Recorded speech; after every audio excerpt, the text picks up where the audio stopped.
Audio Jungle. Audio Jungle.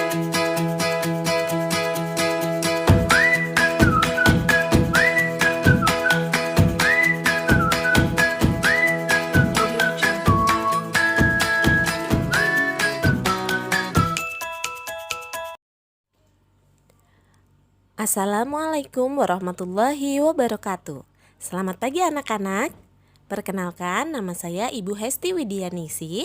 Pada hari ini saya akan membersamai kalian dalam mempelajari IPA di kelas 7 semester ganjil ini.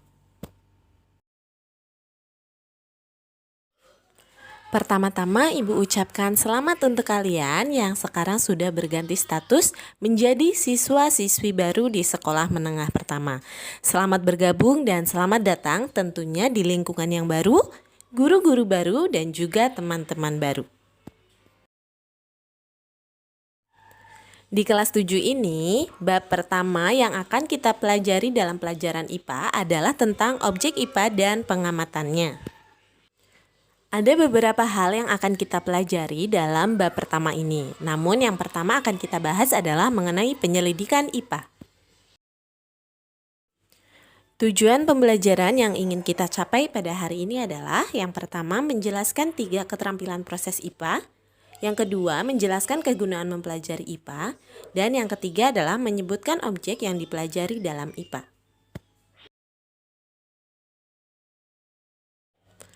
Penyelidikan IPA dilandasi oleh rasa keingintahuan manusia yang begitu besar.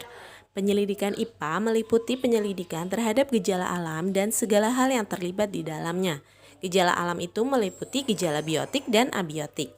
Gejala biotik adalah fenomena yang terjadi pada makhluk hidup, sedangkan gejala abiotik adalah fenomena yang terjadi pada benda tak hidup. Kalian tentu tahu bukan apa yang termasuk makhluk hidup dan apa yang termasuk benda mati? Dalam melakukan penyelidikan IPA, setiap peneliti harus menerapkan keterampilan proses sains.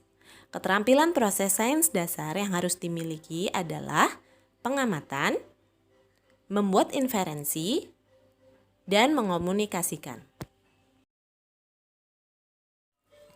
Keterampilan proses sains yang pertama adalah pengamatan.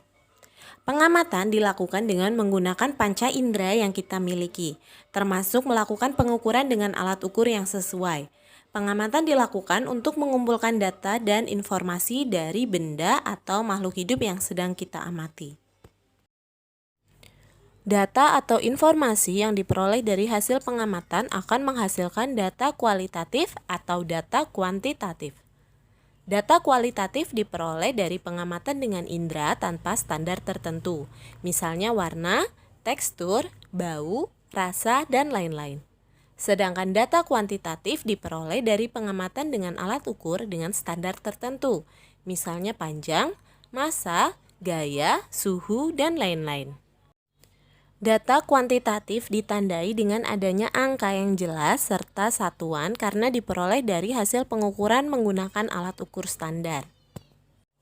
Keterampilan proses sains yang kedua yaitu membuat inferensi.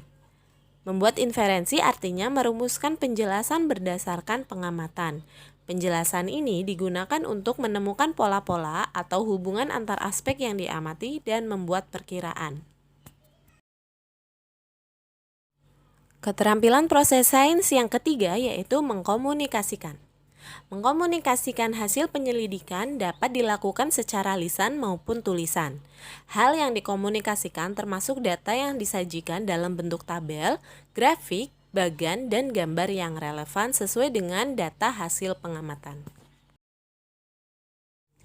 Sekarang kita akan mencari tahu apa ya kegunaan mempelajari IPA. Ternyata dengan belajar IPA kita memiliki kemampuan untuk yang pertama, memahami berbagai hal yang terjadi di sekitar kita. Misalnya, mengapa matahari bersinar, mengapa lampu dapat menyala, mengapa setelah hujan ada pelangi, dan lain sebagainya. Yang kedua, meningkatkan kualitas hidup. Misalnya, apakah bunga yang ditanam dapat tumbuh?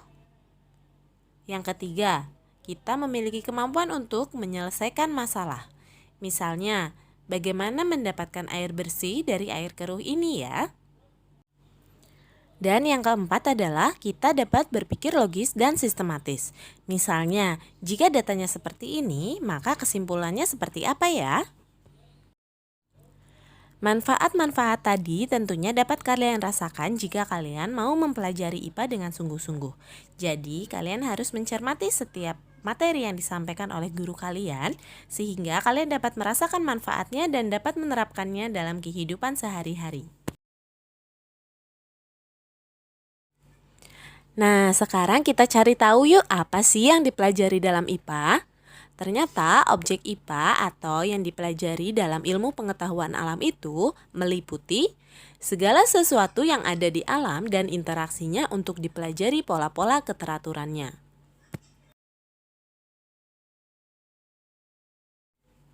Wah, ternyata yang dipelajari IPA itu mencakup lingkup yang sangat luas ya anak-anak. Nah, untuk mempermudah dalam mempelajari IPA yang meliputi hal-hal yang sangat banyak tadi, maka ilmu IPA itu dibagi menjadi beberapa cabang. Di antaranya ada fisika, kimia, biologi, serta ilmu bumi dan antariksa. Cabang IPA yang pertama yaitu fisika. Fisika adalah ilmu alam yang mempelajari aspek mendasar alam, misalnya materi, energi, gaya, gerak, panas, cahaya, dan berbagai gejala fisik lainnya. Cabang ilmu IPA yang kedua yaitu biologi. Biologi mempelajari tentang sistem kehidupan mulai dari renik hingga lingkungan yang sangat luas. Termasuk di antaranya makhluk hidup adalah manusia, hewan, tumbuhan, serta makhluk-makhluk hidup lainnya yang tidak tampak secara kasat mata, misalnya virus dan bakteri. Cabang ilmu IPA yang ketiga yaitu kimia. Kimia adalah cabang ilmu pengetahuan alam yang menyelidiki penyusun dan perubahan zat. Jadi, kalau kimia itu berfokus pada unsur-unsur atau materi-materi yang menyusun suatu benda atau suatu zat. Cabang ilmu IPA yang keempat yaitu ilmu pengetahuan bumi dan antariksa atau biasa kita singkat dengan IPBA. IPBA mempelajari asal mula bumi, perkembangan dan keadaannya saat ini, bintang-bintang, planet, dan benda-benda langit lainnya. Nah, itu tadi materi yang kita pelajari pada hari ini ya anak-anak. Sekarang Ibu akan simpulkan apa yang sudah kita pelajari hari ini. Yang pertama, tentang keterampilan proses sains. Dalam penyelidikan IPA ada 3 keterampilan yang harus dimiliki, yaitu 1. Pengamatan, 2. Membuat inferensi, dan yang ketiga adalah mengomunikasikan. Hal kedua yang kita pelajari hari ini yaitu tentang kegunaan mempelajari IPA. Ada 4, yaitu yang pertama mengetahui hal-hal yang terjadi di sekitar kita, 2. Meningkatkan kualitas hidup, 3. Menyelesaikan masalah, dan yang keempat adalah berpikir logis dan sistematis. Hal ketiga yang kita pelajari hari ini yaitu tentang objek yang dipelajari dalam IPA. Yang dipelajari dalam IPA yaitu segala sesuatu yang ada di alam dan interaksinya. Sekian materi yang dapat Ibu sampaikan pada kesempatan kali ini. Semoga materi yang sudah Ibu sampaikan tadi dapat kalian pahami dengan baik. Terima kasih atas perhatiannya, tetap semangat dan jaga kesehatan. Wassalamualaikum warahmatullahi wabarakatuh.